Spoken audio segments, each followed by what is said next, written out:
The question is, has our appreciation for the arts contributed to our growth and success over the years? And the answer to that is absolutely yes. We would not be where we are as a company without the appreciation for the arts and how that's driven into the creative process and our focus on design, leadership, and innovation. That's been core to our success and the reason for our success over the years. Appreciation for the arts and arts have been in our history since our inception. From the very beginning, when John Michael Kohler founded this company in 1873, he bought a small iron foundry on the shores of Lake Michigan. And 10 years after he started the company, he invented a new product. He was a creative guy, and he took a horse trough hog scalder, enameled it, furnished it with 4 feet, and created our first bathtub. And he was also a great supporter of the arts in the community. At one time, he actually owned and managed the Sheboygan Opera House. So that really started our appreciation for the arts, as well as our spirit of entrepreneurship and invention. And if you look throughout our history, every leader after that, that support of the arts has continued on, and it's really become inherent in how we do business and how we focus on design leadership as well. Walter Kohler Sr., who was president of the company in the early 1900s, found and embraced a quote by John Ruskin, an English philosopher. And John Ruskin said, "Life without labor is guilt. Labor without art is brutality." And that's something that means so much to us as a company, because really we try to embrace the arts and appreciation for design in a business sense in everything we do. One of our most important guiding principles is to live on the leading edge of design and technology in product and process. And we breathe that through everything. We never copy, and we always strive to bring things that are new and unique to the market. And that appreciation for design is very close to this appreciation for the arts. We think that the support of the arts is an important responsibility of our company, not only for our associates, but also the communities that we operate in around the world, because art is important for the world. It creates inspiration. It fosters new ideas, new ways to look at the world. So we try to support it around the world wherever we are. Here in Kohler, Wisconsin, our headquarters, we've supported and created the John Michael Kohler Art Center in 1967 in Sheboygan, which has become a wonderful venue for self-taught artists. We created the Distinguished Guest Series here in Kohler, which is a performing arts program which brings in some of the best performing groups from around the world into this community. But then we also support art exhibits and Arts and Industry, a program here in Kohler where we bring artists into our factories to create and then take that art and sell it and show it around the world. So we try to promote the arts in any way we can. The Arts and Industry program started in 1974, and the real idea was just to support the arts and bring the arts into the business. And so we allowed artists, and it's now been over 400 through the years, to come into our factories in the pottery and the cast iron foundry and the enamel area, use our resources and create art. Art that they would then take and sell and exhibit. And we now actually exhibit throughout Kohler Village. If you see, this art is throughout the village. But that idea created a business idea. And that idea was created by my father, Herb Kohler, and that was Artist Editions, to create a line of product that started out being decorated products, sinks, lavatories, toilets that had these beautiful decorations on them, inspired by artists and designs from around the world. So that started as a product line. Now it's grown into textured product, glass products, metal products, very unique artistic products that are now sold around the world, and they've really become an important part of our brand identity around the world. So if you go through our showrooms in China or all through Europe, you'll see some of these very unique Artist Edition products, many of which are still created here, that are marketed around the world. Not only have the arts informed our product strategy and design leadership strategy, it's also informed our communication strategy and our creative branding strategy. In 1967, a very creative advertising executive in Kohler and a marketing executive got together and they came up with this idea of the bold look of Kohler. And really what happened after has been remarkable, because we took that idea and brought it to life in very bold, very creative, very artistic advertising that had real stopping power. So when consumers would open up that magazine and see an advertisement from Kohler, they stopped and they were wowed and they took note of the brand. And that very creative advertising strategy, done consistently through the years, has really made a difference in making Kohler have leading brand awareness in the categories that we compete. It's an interesting question. What comes first, customer demand or design? We're inspired every day by our mission, and our mission as a company is to enhance the level of gracious living for all those people touched by our products and services. So really for us, it's the idea. Where can we improve the level of gracious living for the people who use our products? And that idea, that inspiration comes first, and then that moves into the design of a product. So really, we understand demand trends around the world, but we always want to bring things that are new and unique to the marketplace. So we really look for the idea, that inspiration of what we can do different, and then we create a product around that. And not only are form and function both critical to great design. Great design today is form and function in harmony with nature.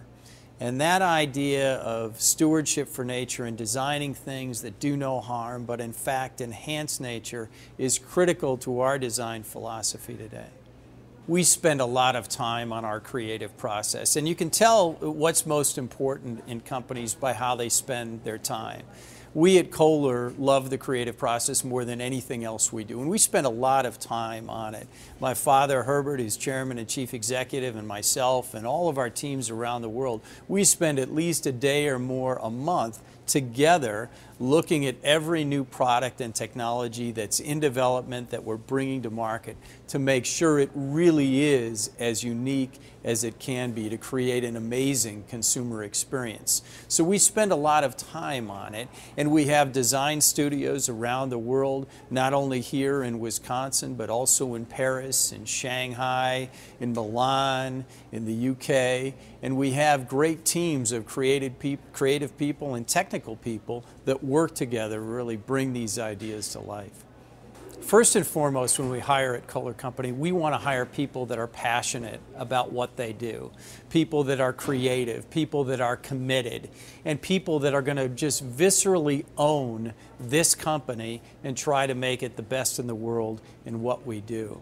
So that appreciation for creativity and that desire to be passionate about what you do is really at the core of what we want in all associates everywhere in the company, because this desire to continue to innovate, continue to improve, and to continue to be entrepreneurial as a company is critical to a company, even a company as old as we are, over 137 years old.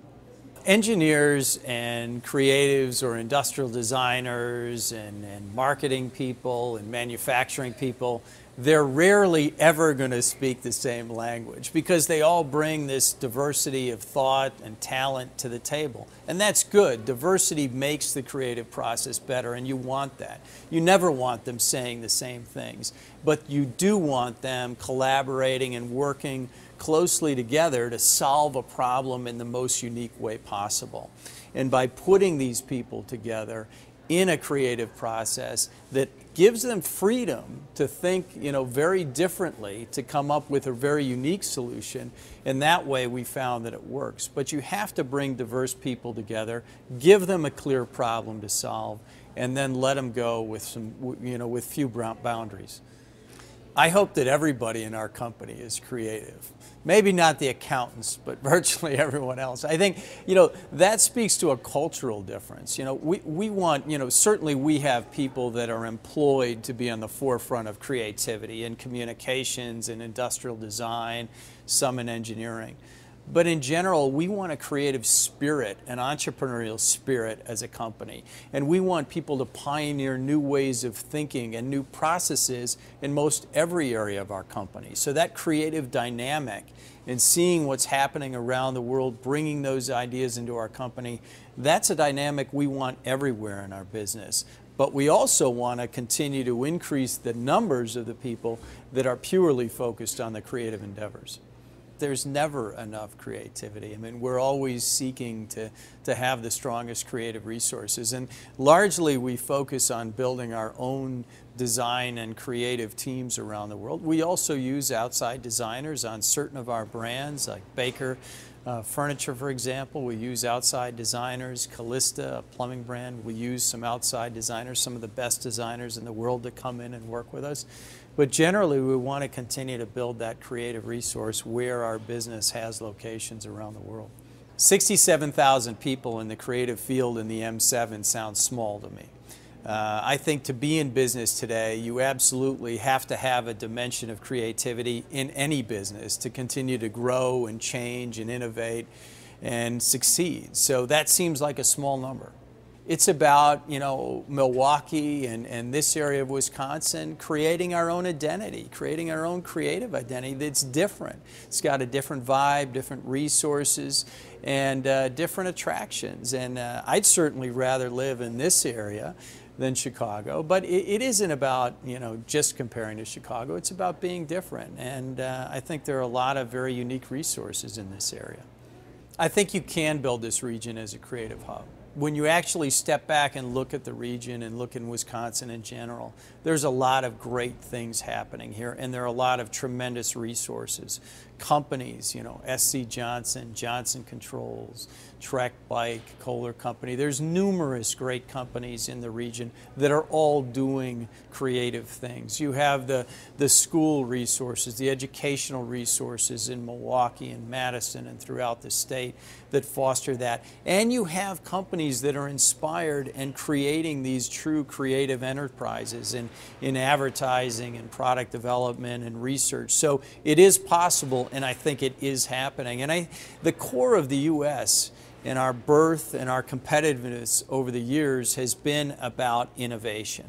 And innovation is more and more required for the U.S. to succeed going forward. So I would say not only is the creative hub a possibility, it's a necessity for the competitiveness of Wisconsin and the competitiveness of all businesses here going forward. I think if you look at Kohler Company's influence on the plumbing industry in particular, it's been profound. In the 30s and 40s and 50s, this industry was largely a commodity industry. And Kohler's focus on leading design and then creative brand communications and inspiring consumers has taken this industry and turned it from a commodity industry into a fashion industry, a design-driven industry.